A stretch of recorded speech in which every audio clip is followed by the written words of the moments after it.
नमस्कार किसान भाइयों, राजेश ब्लॉगर फार्मिंग के इस विशेष एपिसोड में आपका स्वागत है। जून का महीना आ गया है और यह समय है खरीफ की सबसे मुनाफे वाली फसल मक्का की तैयारी का। लेकिन क्या आप जानते हैं कि मक्का की 90% फसल सिर्फ गलत बुआई के तरीके से बर्बाद हो जाती है। आज मैं आपको मक्का का वो A to Z वैज्ञानिक फार्मूला बताऊंगी जिसे अपनाकर आप पैदावार में 30% तक का उछाल ला सकते हैं। अब आप कहेंगे कि मक्का तो हम हर साल बोते हैं, इसमें नया क्या है? लेकिन दोस्तों, आज हम इसे परंपरा से नहीं विज्ञान से समझेंगे। चलिए एक एक करके मक्का की जन्म कुंडली खोलते हैं। पहला स्टेप 1, मिट्टी का हार्ट यानी पीएच लेवल। दोस्तों, सबसे पहले बात करते हैं मिट्टी की सेहत यानी पीएच लेवल की। मक्का को 6 से 7.5 पीएच वाली मिट्टी सबसे ज़्यादा पसंद है। अब देखिए, अगर आपकी मिट्टी का पीएच लेवल इस रेंज से बाहर हुआ तो आप चाहे कितनी भी महंगी खाद क्यों ना डाल लें, पौधा उसे खा ही नहीं पाएगा। आप उसे ज़बरदस्ती खिलाने की कोशिश करेंगे लेकिन वो भूखा ही रहेगा। इसलिए बुआई से पहले एक बार मिट्टी की जांच करवाएं। अगर मिट्टी सख्त है तो जुताई के वक्त 5 से 6 टन पुरानी गोबर की खाद जरूर मिलाएं, लेकिन उसे वेस्ट डिकम्पोजर के साथ उपचारित करके डालें। इससे मिट्टी में जान आ जाएगी। स्टेप 2, बीज का सिलेक्शन। समझदारी यहाँ है। अब आते हैं बीज के चुनाव पर। देखिए, हाइब्रिड के चक्कर में हम अक्सर वो बीज ले आते हैं जो हमारे इलाके के लिए बने ही नहीं होते। अपनी मिट्टी और मौसम के हिसाब से 90 से 110 दिन वाली वैरायटी ही चुनें। और एक बात, बीज का उपचार कभी मत भूलिएगा।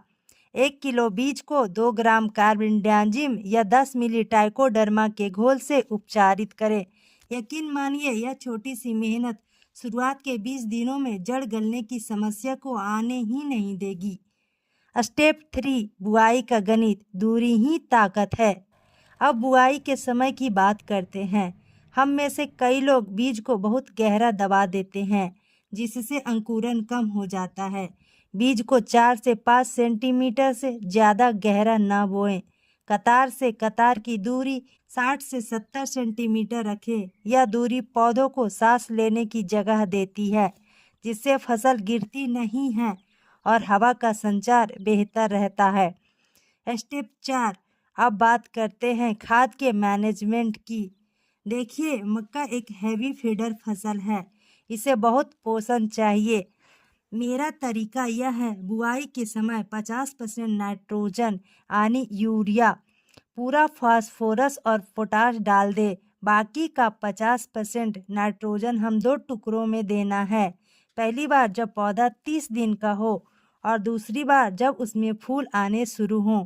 अगर आप एक साथ पूरी यूरिया डाल देंगे तो वो बह जाएगी, पर मक्का को नहीं मिलेगा। स्टेप 5, रोग और सुरक्षा। जून जुलाई में जब बारिश होती है तो 3 दुश्मन सबसे ज़्यादा आते हैं। पहला, तना छेदक कीड़ा। अगर ये दिखे तो शुरुआती दिनों में नीम का तेल स्प्रे करें, जहर की ज़रूरत नहीं पड़ेगी। दूसरा, जड़ गलन। अगर खेत में पानी भर रहा है तो समझ लीजिए जड़ें गलने वाली है। इसे रोकने के लिए खेत में जल निकासी का इंतजाम रखें। और तीसरा, फंगस। इसके लिए खट्टी छाछ और तांबे का घोल अपनाएं। यह मेरा आजमाया हुआ देसी नुस्खा है जो फफूंद पर रामबाण काम करता है। तो भाइयों, खेती अब जुए का खेल नहीं, गणित और विज्ञान है। अगर हम इन बारीकियों को समझ ले तो मक्का का मुनाफा बहुत बढ़ जाता है। उम्मीद है आपको यह बातचीत पसंद आई होगी। अब आप मुझे कमेंट में बताइए, इस बार आप मक्का की कौन सी वैरायटी लगा रहे हैं। और अगर मक्का से जुड़ी कोई और उलझन हो तो बेझिझक पूछे।